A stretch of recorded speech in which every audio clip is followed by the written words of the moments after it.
அண்ணன் இலை எதுக்குல பாக்க? இல்ல ஒரு வாரத்துக்கு சேர்த்து ஹோல்சேலா சாப்பிடுவார் போல இருக்க அண்ணன்.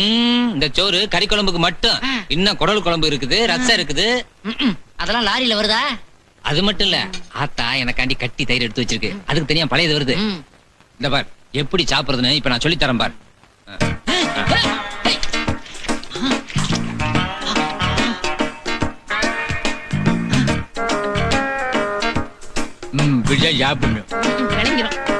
எலும்பு எப்படி கிடைக்கும் தெரியுமா?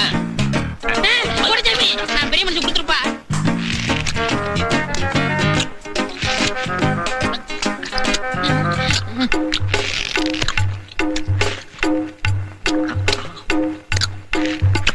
இப்படித்தான் எலும்பு கிடைக்கும்.